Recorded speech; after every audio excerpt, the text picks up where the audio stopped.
देखो भाई, O level की केमिस्ट्री है।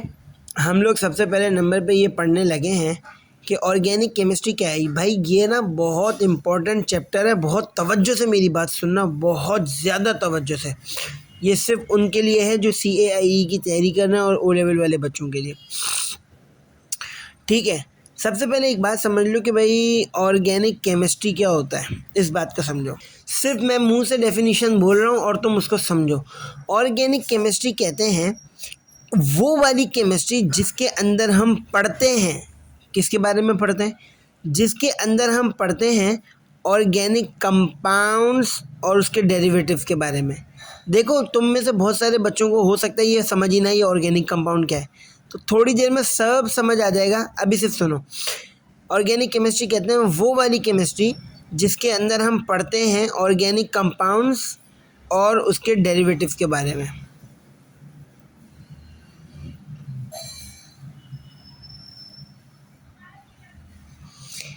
भाई नहीं समझ आया ना तो कोई मसले की बात नहीं है, पहले सिर्फ मेरी बातें सुनते जाओ।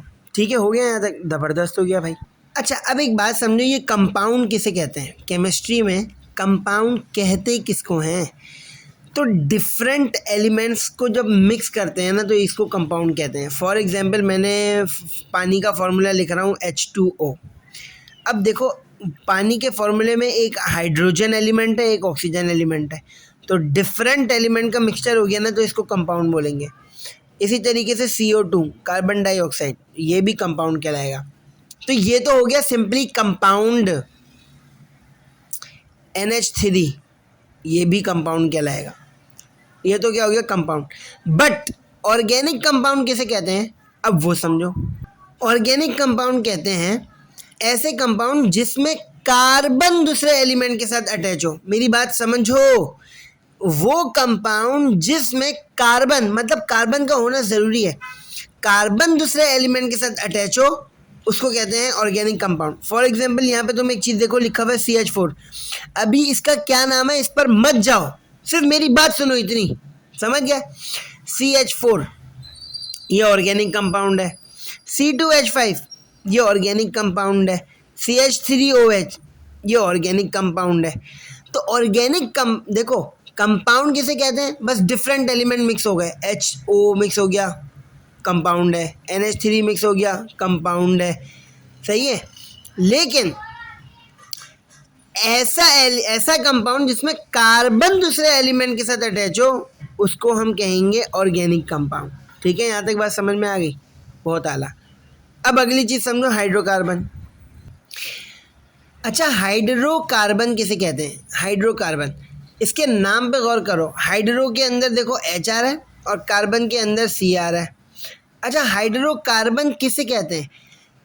हाइड्रोकार्बन, मेरी बात को बहुत तवज्जो से समझना, वो कंपाउंड जिसमें सिर्फ और सिर्फ कार्बन और हाइड्रोजन हो उसको हाइड्रोकार्बन कहते हैं। नहीं समझ आया? वो कंपाउंड जिसमें सिर्फ और सिर्फ कार्बन और हाइड्रोजन हो ना उसको हाइड्रोकार्बन कहते हैं। नहीं समझ आया? भाई ऑर्गेनिक कंपाउंड तो वो कंपाउंड था जिसमें कार्बन दूसरे एलिमेंट के साथ अटैच हो जाए, लेकिन हाइड्रोकार्बन कहते हैं सिर्फ और सिर्फ वो कंपाउंड जिसमें कार्बन और हाइड्रोजन हो और कुछ ना हो।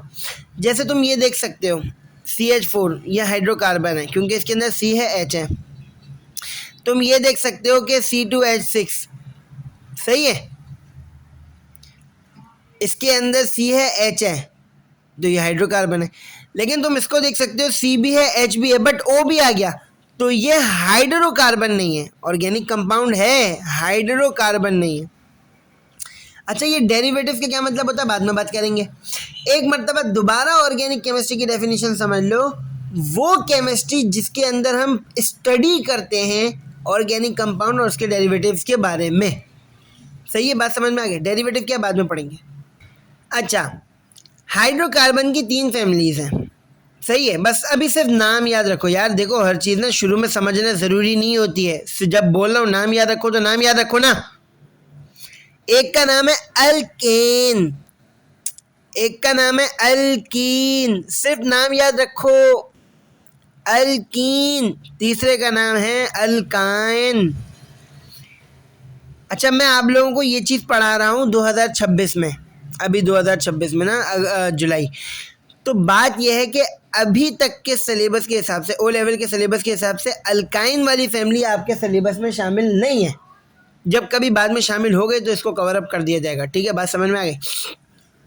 तो हाइड्रोकार्बन की 3 फैमिली हैं, 3 ख़ानदान हैं, इसकी 3 बीवियाँ थी शायद, तो 3 ख़ानदान हैं।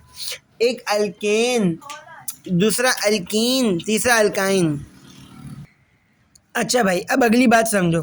देखो यहाँ पे आपको लिखा हुआ दिख रहा है CH4 और यहाँ पे आपको लिखा हुआ दिख रहा है C2H6। इसका जो नाम है ना, इसका नाम है मिथेन, मिथेन, और इसका नाम है इथेन। बट अब तुम्हें तो नाम नहीं पता ना ये नाम कैसे आ रहा है। तो मैं तुम्हें ना अल्केन और अल्कीन शुरू कराने से पहले एक चीज़ समझा रहा हूँ, मेरे साथ उसको रट्टा मारो। क्या करो? रट्टा मारो, रट्टा। जहाँ पे बोलूँ ना रट्टा मारो तो वहाँ पे रट्टा मारो, समझ गया? साथ साथ ही मारो, नो प्रॉब्लम। अच्छा लड़कों, मेरी एक बात बहुत तवज्जो से सुनो। यहाँ पे देखो CH4 के अंदर तुम्हें कार्बन की अमाउंट कितनी दिख रही है? एक ना, एक कार्बन है। और यहाँ पर भी देखो C भी है, H भी है, बट तुम्हें अमाउंट कितनी दिख रही है? 2। कार्बन की कितनी अमाउंट दिख रही है? 2, सिर्फ 2। तो नाम क्या होंगे? तो अब मेरी बात सुनो, अभी मैं तुम्हें कुछ और चीज़ बता रहा हूँ। ऐसे ना तुम्हारे पास अभी बहुत सारे कंपाउंड आने वाले हैं, बहुत सारे कंपाउंड, बहुत सारे कंपाउंड। तो अब मेरी एक बात सुन लो, जहाँ पर तुम्हें एक कार्बन दिखेगा ना वहाँ पर तुमने कहना है मिथ। रट्टा मारो, साथ साथ रट्टा मारो ना। जहाँ पे तुम्हें 2 कार्बन दिखे वहाँ पे तुमने बोलना है इथ। जहाँ एक कार्बन दिखे वहाँ कहना है मिथ, जहाँ 2 दिखे वहाँ कहना है इथ, जहाँ 3 कार्बन दिखे वहाँ तुमने कहना है प्रॉप, प्रॉप, जहाँ 1 कार्बन दिखे वहाँ कहना है मिथ, जहाँ 2 कार्बन दिखे वहाँ कहना है इथ, जहाँ 3 कार्बन दिखे वहाँ कहना है प्रॉप, जहाँ 4 कार्बन दिखे वहाँ कहना है ब्यूट, ब्यूट बट नहीं पढ़ना है इसको। जहाँ 5 कार्बन दिखे वहाँ पे तुमने कहना है पेंट, जहाँ 6 कार्बन दिखे वहाँ पे तुमने कहना है हेक्स, जहाँ 7 कार्बन दिखे वहाँ पे तुमने कहना है हेप्ट। ये अक्सर ना बच्चों को याद होता नहीं है। जहाँ पे 8 कार्बन दिखे वहाँ पे ऑक्ट, जहाँ 9 कार्बन दिखे वहाँ पे नॉन, और जहाँ 10 कार्बन दिखे वहाँ पे डेक। इसको रट्टा मारो। हो सकता है तुम में से भी ये बहुत सारे बच्चे सवाल कर रहे हो क्या है ये, है क्या? भाई छोड़ दो यार। अगर तुम चाहते हो बहुत इजी अंदाज में सीखना तो मैं जो बोल रहा हूँ ना उसको मानो। मैंने कहा कि 1 कार्बन दिखे तो बोलो मिथ, 2 कार्बन दिखे तो बोलो इथ, 3 कार्बन दिखे तो बोलो प्रॉप, 4 कार्बन दिखे तो बोलो ब्यूट। बस इसको याद रख लो, बस खत्म, काफ़ी हो गया। ठीक है भाई, नहीं समझ आया?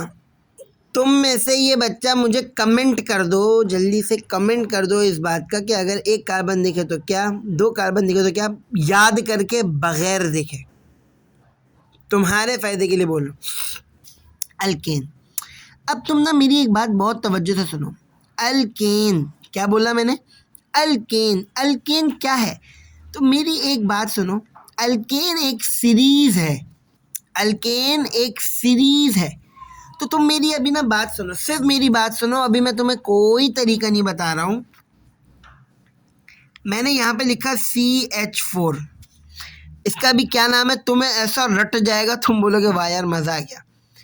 दूसरा है C2H6। ये कैसे फॉर्मूले बन रहे हैं तुम खुद बनाने बैठ जाओगे अभी कल तक में ना। तो अभी मेरी सिर्फ बातें सुनो। C3H8, बस इतने मैंने लिख दिए।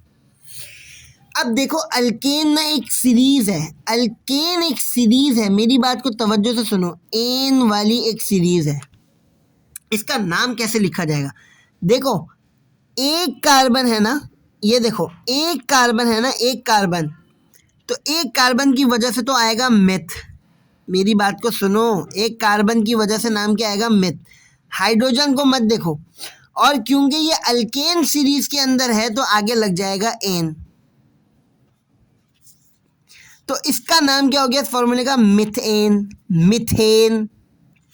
इसी तरह यहाँ पे देखो तुम्हारे पास 2 कार्बन है ना, तो यहाँ पे लिखोगे इथ। अब क्योंकि ये अल्केन की फैमिली से है इसलिए आगे लग जाएगा एन, इथेन, तो आप इसको लिखोगे इथेन। इसी तरह C3H8 3 कार्बन है तो लिखोगे प्रोप, और क्योंकि ये अल्केन की फैमिली में है तो इसके नाम के आगे आ जाएगा एन। भाई 3 कार्बन की वजह से प्रोप, और अल्केन की फैमिली में है तो एन, प्रोपेन। अगर ये चीज अल्कीन की सीरीज में होती तो 3 कार्बन की वजह से प्रोप तो कहता, लेकिन अल्कीन की वजह से ईन कहता, फिर वो प्रोपीन बन जाता। आ गई बात समझ में? ठीक है। अब कल जो ये चाहता है कि मज़ीद अल्केन और अल्कीन के बारे में सीखे इसी इजी अंदाज में, तो मुझे बता दे, मुझे कमेंट कर दे, और जिसको कोई बहुत इम्पोर्टेंट बात पूछनी है वो मेरे व्हाट्सएप नंबर पे मुझे रब्ता कर ले।